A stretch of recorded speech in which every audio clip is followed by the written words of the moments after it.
भाभी, बाहर छोड़िए, बहुत दर्द हो रहा है।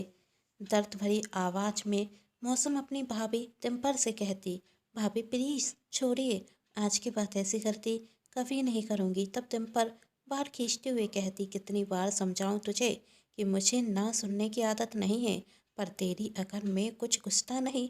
सोफे की तरफ धक्का देते हुए कहा और मौसम जोर जोर से रोने लगती। तभी डिम्पल ने कहा, अब जाकर मेरे लिए जूस लेकर आ, मैं कमरे में हूँ। और हाँ, ठीक 10 मिनट के अंदर मुझे जूस चाहिए। यदि 10 मिनट से 1 मिनट जाता हुआ तो, कहते हुए डिम्पल वहाँ से चली जाती और मौसम अपनी भाभी के लिए जल्दी से जूस तैयार करके रूम में ले जाती। तब डिम्पल जूस का गिलास उठाते हुए कहती, गुदगर ऐसे ही काम किया कर, मुझे गुस्सा दिलाने की गर्दी क्यों करती है बार बार। अब खड़ी क्या है, जाकर किचन साफ कर। जी भाभी, कहते हुए मौसम रसोई में आ गई और किचन का काम कर जब अपने कमरे में जाती तो अपने माँ पापा की फ़ोटो देखते हुए रोने लगती और कहती, माँ बाबा, आप मुझे छोड़कर क्यों चले गए? यदि आप होते तो भाभी कभी भी मेरे साथ ऐसा नहीं कर पाते। आपके बिना मैं अधूरी हो गई हूँ। माँ, आपने तो कहा था भैया मुझे आप दोनों का प्यार देंगे, लेकिन जब से भाभी शादी करके आई हैं भैया मेरी बात नहीं सुनते। और जानती हैं माँ, 2 दिन पहले तो भैया ने मुझ पर हाथ उठाया था, मुझे थप्पड़ मारा था। मैं ही भैया से अक्सर कहती रहती थी कि आप शादी कर लीजिए और मेरी एक सहेली इस घर में लेकर आ जाइए, पर मुझे क्या पता था भाभी के आने के बाद मैं अपने भैया को खो दूंगी। पहले जब मैं भैया से पैसे मांगती थी तो भैया बिना कोई सवाल पूछे मुझे पैसे दे देते थे, पर 2 दिन पहले जब मैंने भैया से 2000 रुपये मांगे तो भैया ने सवारों की लाइन लगा दी। वो मेरी दोस्त है ना काजर, उसका जन्मदिन था। वह अनाथ आश्रम में रह, रहने वाले अनाथ बच्चों के साथ जन्मदिन मनाना चाहती थी, तो मैंने सोचा कि मैं भी उनके लिए फल और मिठाई लेकर चली जाऊंगी। आप दोनों भी तो कहते थे दान पुण्य हमें करना चाहिए, पर भैया ने मेरी बात नहीं सुनी और मना कर दिया और मुझे काजर के साथ जाने भी नहीं दिया। माँ बाबा, अब मुझे भैया से डर लगने लगा है, कब वह मुझ पर गुस्सा हो जाएं और कब थप्पड़ मार दें। भाभी दिन रात मुझसे काम कराती हैं और मारती भी हैं। आप दोनों क्यों मुझे छोड़कर चले गए? मौसम जब अपने माँ बाबा की फ़ोटो देखकर बात कर रही थी तभी उसका फ़ोन बजता। फ़ोन उसकी सहेली काजर का था। मौसम जैसे फ़ोन उठाती तो काजर कहती, हेलो मौसम, मेरे मम्मी पापा ने मेरी मेडिकल कॉलेज की फ़ीस जमा कर दी है, तू कब फ़ीस जमा करेगी? जानती है ना, कर राश दे थे। तब मौसम कहती, काजर तू तो जानती है शादी के बाद भैया बदल गए हैं और मेरे माँ बाबा नहीं हैं जो मेरी फीस भरेंगे। तब काजल कहती, वही तो मैं कहना चाहती हूँ कि तू अपने भैया से कहे फीस जमा करने की। और अंकल ने तो बहुत पहले तेरे नाम के 5 लाख रुपए जमा कर दिए थे, तो अपने भैया से कह दे फीस जमा करने के लिए। ठीक है, आज रात जब भैया ऑफिस से आएंगे तो मैं उनसे बात करूंगी। तभी वहाँ डिम्पल आती और कहती, अरे ओ महारानी, किससे फ़ोन पर बात कर रही है? रसोई में जाकर खाना बनाओ, तुम्हारे भैया का ऑफिस से आने का वक्त हो रहा है। जी भाभी, कहते हुए जैसे मौसम रसोई में जाने लगती वैसे डिम्पल कहती, यदि कर की तरह आज सब्जी जल गई तो समझ लेना मैं क्या करूँगी। अब जल्दी से जाकर रसोई में हाथ चलाओ। मौसम जल्दी जल्दी खाना बनाती और खाना बनाने के बाद डिम्पर उसके पास आती और वासी रोटी और अचार देते हुए कहती, अब जल्दी से खा और कमरे में जाकर सो जा। पर भाभी, मैं एक कैसे खा सकती हूँ? नहीं खाना तो एक खाना डस्टबिन में डाल दूँ। आज रात भूखे रहने का इरादा है क्या? नहीं भाभी, मैं खा लेती हूँ। गुदगर, ऐसे बात माना कर। खाना खाते वक्त मौसम सोचती, अब मैं भैया से बात कैसे करूँगी? मुझे तो कल मेडिकल कॉलेज की फीस जमा करनी है और काजल सच कहती है, जब मैं पढ़ाई करने के लिए दूसरे शहर चली जाऊंगी तो भाभी के जुर्म भी नहीं सहने पड़ेंगे। खाना खाकर मौसम कमरे में चली जाती और जैसे मौसम का भाई मोहन आता तो डिम्पर रसोई में बर्तन साफ करने का नाटक करते हुए कहती, आ गए आप? लाइए, आप अपना बैग मुझे दे दीजिए और जल्दी से हाथ मुंह धो लीजिए। मुझे और नन्हे मेहमान को भूख लगी है। तुम्हें इस हालत में भूखा नहीं रहना चाहिए। खाना खा लिया करो। आपके बिना खाना खाया नहीं जाता। अब जल्दी से जाकर हाथ मुंह धो लीजिए और इंतजार नहीं होता। अच्छा, मैं आता हूँ, तुम जब तक छोटी को बुलाओ। छोटी तो खाना खाकर सो गई इतनी जल्दी? हर दिन तो वह खाने पर मेरा इंतजार करती है, पर आज क्या हुआ? लगता है परसों की बात से अभी तक नाराज है। कुछ भी हो, मुझे उस पर हाथ नहीं उठाना चाहिए था। हाँ, आपने सच कहा, डिम्पर कहती। छोटी बहन पर हाथ उठाना गलत बात है, पर छोटी बहन को भी अपने बड़े भाई की बात मानना चाहिए ना। अब आप जब उससे मना कर रहे थे तो उसे मान जाना चाहिए था। आखिर आप उसके बड़े भाई हैं और बड़े भाई माता पिता समान होते हैं। जिस तरह माता पिता अपने बच्चों से प्यार करते हैं, उसी प्रकार आप भी अपनी बहन से प्यार करते हैं। पर जिस प्रकार गलती होने पर माँ बाप अपने बच्चों को डांटते हैं, उसी प्रकार आपको भी डांटने का हक है। सिर्फ प्यार देंगे तो बच्ची बिखर जाएगी। अब देखिए, कर के दिन हमें भी छोटी की शादी करनी है और उसे उसके ससुराल भेजना है। और यदि ऐसी जिद वह ससुराल में करेगी तो सब तो यही कहेंगे, भैया भाभी ने अच्छे संस्कार नहीं दिए और छोटी को तो घर का कोई काम भी नहीं आता। अब मैं अकेले काम करती रहती हूँ और छोटी कुछ करती नहीं। क्या ऐसा व्यवहार उसके ससुराल में सही रहेगा? यह सब नाटक देख ससुराल वाले घर से बाहर निकाल देंगे। फिर क्या जिंदगी भर अपनी बहन को अपने पास रखेंगे आप? और सच कहूँ, जब मैं प्रेग्नेंट नहीं थी तो मुझसे अकेले सारे काम हो जाते थे, पर अब नहीं होते। और छोटी अब इतनी छोटी नहीं कि वह इन बातों को समझे नहीं। और यदि और यही तो वक्त है कि वह घर पर रहकर मेरी काम में मदद करे और खुद भी कुछ सीखे। पढ़ाई के लिए तो पूरी जिंदगी पड़ी है, वह तो वह बाद में भी कर सकती है और इस वक्त पर किसी का साथ होना भी ज़रूरी होता है। तुम्हारा कहना सही है, मैं छोटी से इस बारे में बात करूँगा। वैसे मुझे आपसे एक और बात कहनी थी। वो मैं प्रेग्नेंट हूँ तो क्या आपने पैसे जोड़ कर रखे हैं ना? आने वाले वक्त में क्या पता कितना खर्च हो जाए।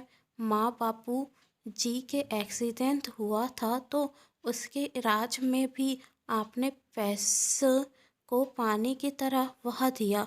मैं तो बस इसलिए कह रही थी, करके दिन कोई परेशानी ना हो। आगे जाकर हमें छोटी की शादी करनी होगी, तब भी तो पैसों की ज़रूरत होगी। तुम चिंता मत करो, मैं सब देख लूँगा। कहते हुए दोनों खाना खाने लगते। तभी वहाँ मौसम आती और कहती, भैया मुझे आपसे बात करनी है। तब मोहन कहता, बात तो मुझे भी तुझसे करनी है, पर करेंगे बात। नहीं भैया, अभी करना ज़रूरी है। अच्छा, यहाँ आ मेरे पास। वैध, क्या बात है, बता मुझे।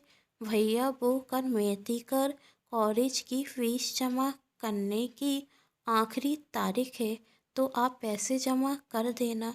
सॉरी छोटी, अभी यह पॉसिबल नहीं है। क्यों भैया, आप जानते हैं माँ पापा मुझे डॉक्टर बनाना चाहते थे, और यह तो आपका भी सपना है। तो छोटी, मैंने कब कहा कि मैं तुझे डॉक्टर बनाना नहीं चाहता। 1 वर्ष बाद में तेरी फीस जमा कर दूंगा, फिर तू डॉक्टरी की पढ़ाई कर लेना। लेकिन भैया, मेरी 1 साल बर्बाद हो जाएगी। 1 साल बहुत कीमती होती है भैया, मैंने इसके लिए बहुत मेहनत की है। भैया प्लीज़ मेरी यह साल बर्बाद मत कीजिए। छोटी, मैं तेरी बात समझता हूँ, पर तू भी मेरी बात समझ। तू बुआ बनने वाली है, और जब बच्चा होगा तो पैसों की ज़रूरत होगी, और अभी हमारे पास इतने पैसे नहीं कि मैं तेरी मेडिकल फीस जमा कर सकूं, और आने वाले बेबी की स्वागत की तैयारी कर सकूं। पर भैया, पापा ने तो पहले से मेडिकल कॉलेज की फीस के पैसे जमा कर लिए थे। आप वही पैसे जमा कर दीजिए, मैं आपसे कुछ थोड़ी ना मांग रही हूँ। छोटी, कहते हुए मोहन गुस्से में खड़ा हो जाता। मौसम डर कर 2 कदम पीछे हो जाती, और मोहन चिल्लाकर कहता, सच कहती है तुम्हारी भाभी, तुम बहुत बदतमीज हो गई हो। बड़ों से बात करने की तमीज नहीं तुम्हें।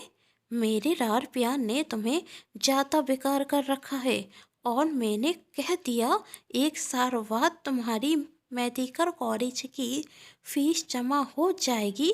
अब जाकर रसोई में जो बर्तन रखे हैं उन्हें साफ करो, और इस वर्ष तुम अपनी भाभी से घर के सारे काम करना सीख लेना। तुम्हें यह नहीं दिखता तुम्हारी भाभी प्रेग्नेंट है, और तुम दिन भर घर में आराम करती रहती हो।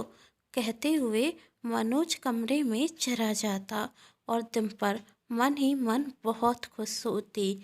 आखिर वह जो चाहती थी वह हुआ। डिम्पल ने मौसम और उसकी सहेली काजल की बात सुन ली थी। मेडिकल फीस के लिए पैसे चाहिए, इसलिए मनोज के घर आते साथ उसने मनोज को अपनी तरीके से पत्ती परा दी थी, और डिम्पल मौसम से कहती, सुना नहीं भैया ने क्या कहा, जाकर बर्तन साफ करो। पहले दिन पर अपने आगे मौसम से काम कराती थी, और अब मनोज के सामने भी उसे औतर दे देती थी। ये कहते हुए, बर्तन की साबुन से मुझे गंध आती है, रोटी बनाते हुए बदबू आती है, और बहुत कुछ करते करते दिन पर काम से बचती जाती, और मौसम पर सारे काम का बोझ आ गया।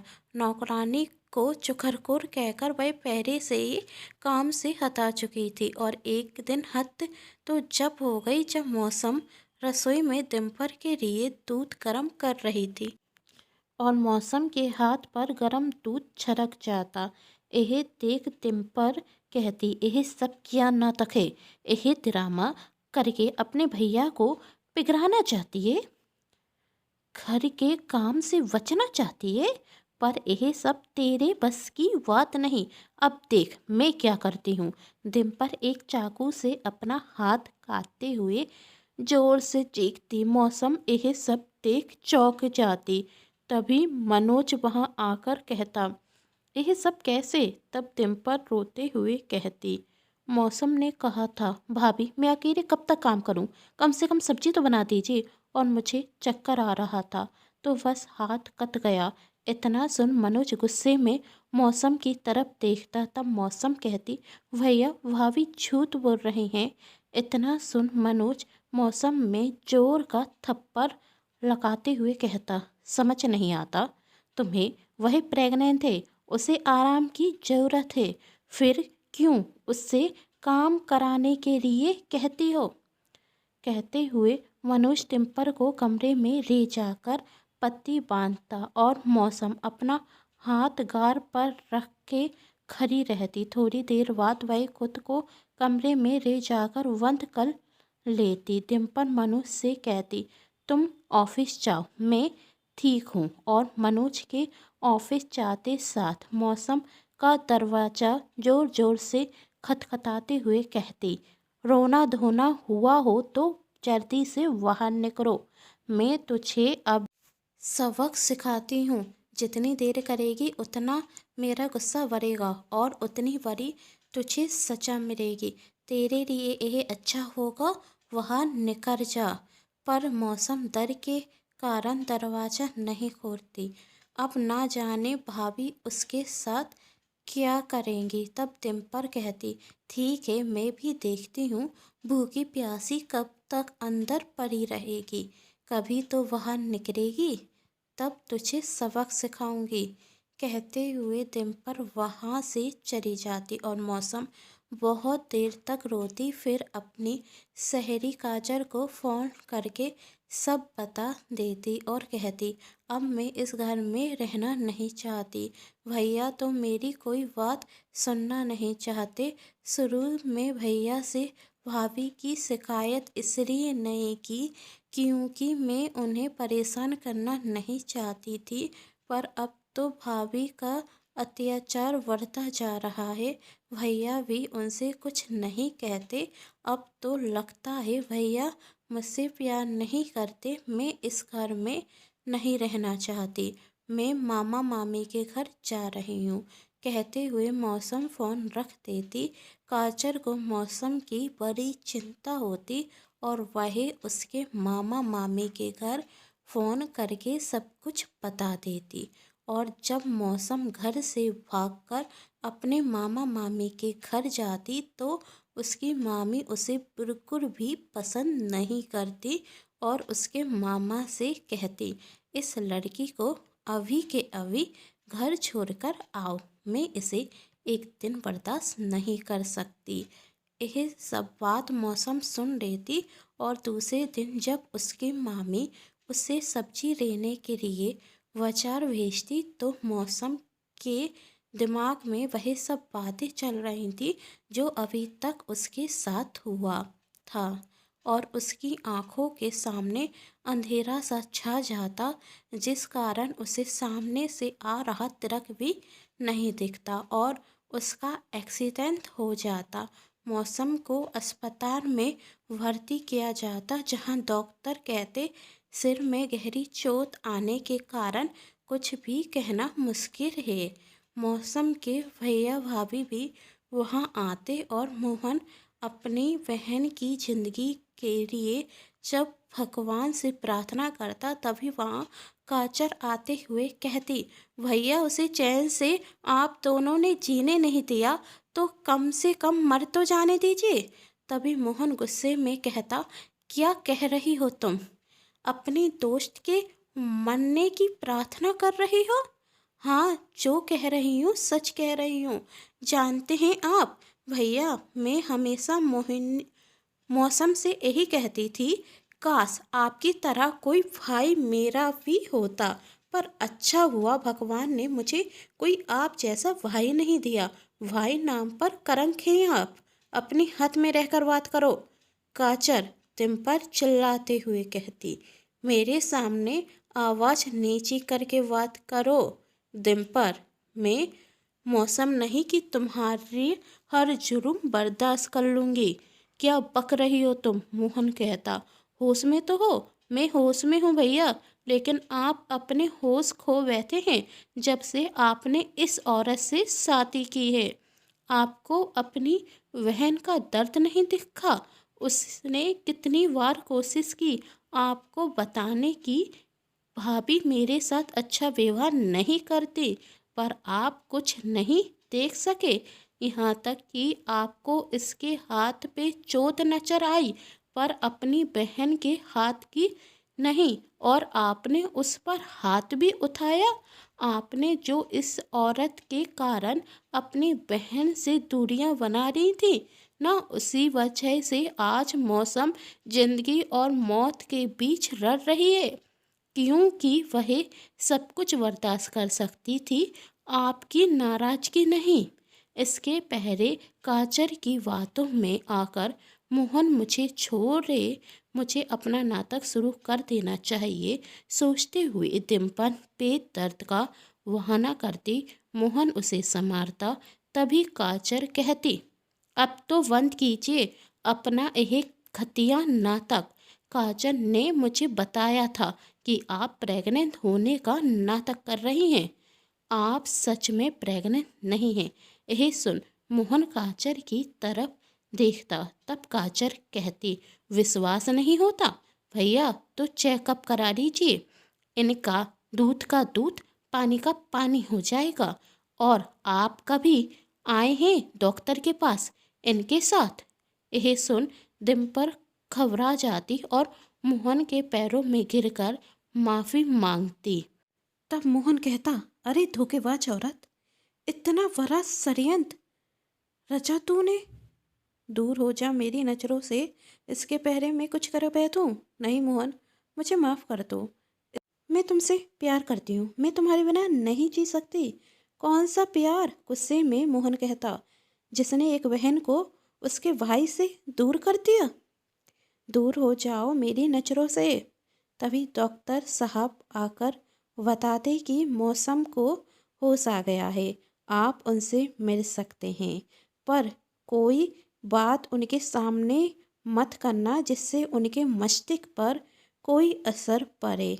मोहन और काजल जब मौसम से मिलने जाते और मोहन प्यार से अपनी बहन के गाल पर हाथ फेर कर पूछना चाहता था कैसी है, तो उसका हाथ देखकर मौसम घबरा जाती और वह काजल का हाथ पकड़ लेती, जिसे देखते हुए काजल कहती, भैया आप बाहर जाइए, मौसम आपको देखकर डर रही है। हॉस्पिटल से छुट्टी होने के बाद भी मौसम काजल के घर जाती और मोहन खुद को कभी माफ़ नहीं कर पाता। वह अपने माँ बाप की फ़ोटो देखते हुए रोता कि उन्हें दिया हुआ वचन वह पूरा ना कर सका और वहाँ डिम्पल के साथ वही होता जो उसने मौसम के साथ किया। उसकी भाभी उससे नौकरों की तरह काम कराती और खाने को चार कड़वी बातें मिलती और मौसम धीरे धीरे ठीक होती जा रही थी। और आज रक्षाबंधन के दिन मोहन अपनी बहन से मिलना चाहता था, पर हिम्मत नहीं जुटा पा रहा था। तभी भैया कहते हुए मौसम वहाँ आती। अपनी बहन के मुंह से भैया सुन मोहन अपने आंसू नहीं रोक पाता और फिर मौसम अपने भाई को राखी बांधती और पास में खड़ी हुई काजल से मोहन कहता, समझ नहीं आता तुम्हारा एहसान कैसे चुकाऊं अपनी बहन बनाकर। काजल ने कहा। यह सुन मोहन अपना हाथ काजल की तरफ बढ़ा देता और काजल मोहन की कलाई पर राखी बांधती और उन तीनों की आंखों में खुशी के आंसू होते। यदि आप सभी को मेरे द्वारा लिखी गई ये कहानी पसंद आई तो चैनल को सब्सक्राइब कर लीजिएगा और पास में जो बेल आइकन का बटन है उसे प्रेस जरूर कर दीजिएगा, क्योंकि इसी से मिलती है आप सभी को मेरी आने वाली हर कहानी की नोटिफिकेशन। वीडियो को लाइक करिएगा और कहानी को अपने के साथ शेयर करना बुरे को ना बुरे। कहानी पसंद आने पर चैनल को सब्सक्राइब, वीडियो को लाइक एंड शेयर जरूर कीजिएगा। Thanks for watching.